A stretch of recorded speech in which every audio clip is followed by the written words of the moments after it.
Hello friends, जय श्री राम। कैसे हैं आप सभी लोग? आई होप आप सब बहुत ही अच्छे होंगे और आपकी तैयारी बहुत ही अच्छे से चल रही होगी। सो गाइस, आज है मेरा day 13 of UPSI preparation series. तो इसमें आज मैं आज सो गाइज़, मैंने डे 13 की अपनी टू डू लिस्ट तैयार कर ली है, जिसमें मैं हिस्ट्री में अकबर का पार्ट फर्स्ट सेकंड पढ़ने वाली हूँ। पार्ट फर्स्ट में इसके पहले वाले लेक्चर में कंप्लीट कर चुकी हूँ और उसके बाद इकोनॉमिक्स में प्राथमिक क्षेत्र, द्वितीय क्षेत्र आज कंप्लीट करना है। हिंदी में समास पढ़ चुकी हूँ मैं, उसका रिवीजन करना है और पॉलिटी में प्रस्तावना फिर से रिवाइज करना है और मैथ्स में लाभ हानि की शुरुआत आज कर देनी है। लगभग आधा आज पढ़ लेना है और आधा नेक्स्ट के लिए रखूँगी, क्योंकि लाभ हानि थोड़ा बड़ा चैप्टर है। और करंट में जून 2024 का पूरा करंट ख़त्म करना है और रीजनिंग में मिक्स क्वेश्चन लगाऊंगी। कोई भी प्रैक्टिस सेट लेकर के उसके मिक्स क्वेश्चन सॉल्व करना है।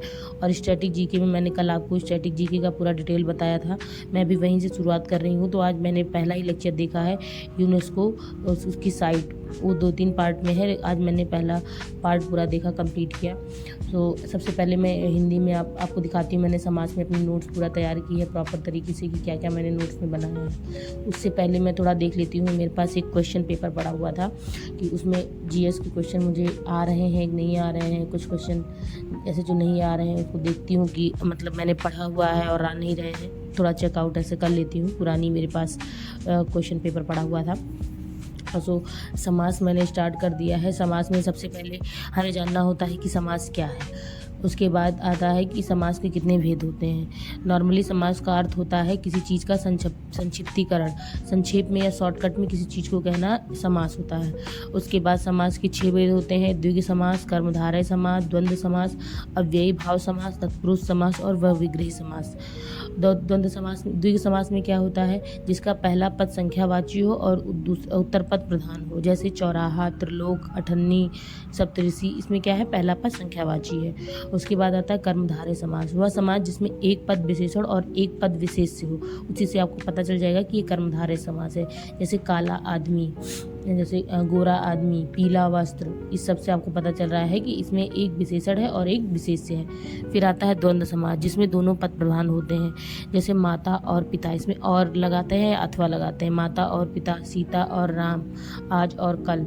फिर आता है उसके बाद फोर्थ समास पहुँचते हैं, अव्ययी भाव समास, जिसमें प्रथम पद प्रधान होता है और शब्दों में उपसर्ग का प्रयोग होता है, जैसे अनाथ, असत्य, अशुभ, निडर। इसमें क्या है? उपसर्ग से क्लियर हो जाता है। फिर आता है बहुब्रीहि समास, जो सबसे बड़ा है। इसमें है पूर्व पद और उत्तर पद मिलकर तीसरे पद की तरफ इशारा करते हैं, जैसे दशानन मतलब रावण, चतुरानन मतलब ब्रह्मा जी, चतुर्भुज मतलब विष्णु जी, रत्नगर्भ मतलब समुद्र, सुग्रीव मतलब अच्छी गर्दन, नीलकंठ मतलब भगवान शिव। फिर आता है तत्पुरुष समास। तत्पुरुष समास के 6 भेद होते हैं: कर्म तत्पुरुष, करण तत्पुरुष, संप्रदान तत्पुरुष, जैसे हमने सारा पढ़ा था, अपादान तत्पुरुष, संबंध तत्पुरुष, अधिकरण तत्पुरुष। सबका अपना अपना मतलब होता है। जहाँ जैसे याद किया था हमने, कर्ता ने कर्म को करण से, यही वाला है। कर्म तत्पुरुष में आता है जैसे माखन चोर, माखन को चुराने वाला। करण में आया मन से चाहा। संप्रदान में आता है रसोई घर, रसोई के लिए घर। फिर आता है अधिकरण तत्पुरुष, आप बीती, आप पर बीती, रेलगाड़ी, रेल की पटरी पे चलने वाली गाड़ी। तो ये पूरा कंप्लीट हो जाता है। हमारा संबंध में भी है राजपुत्र, राजा का पुत्र। ऐसे पूरा कंप्लीट करके हिंदी पूरा कंप्लीट ख़त्म हो जाता है और समास शॉर्टकट में तैयार हो जाता है। इसके बाद थोड़ा सा करंट अफेयर, जिसमें हम बजट का देख लेते हैं कि बजट, नया बजट जो पेश हुआ है उसमें क्या क्या चीज़ें हैं। एक बार तो मैंने देखा था, एक बार और ऐसे गो थ्रू हो लेती हूँ, क्योंकि सबसे ज़्यादा अब इस बार चांसेस हैं बजट से क्वेश्चन पूछे जाने के।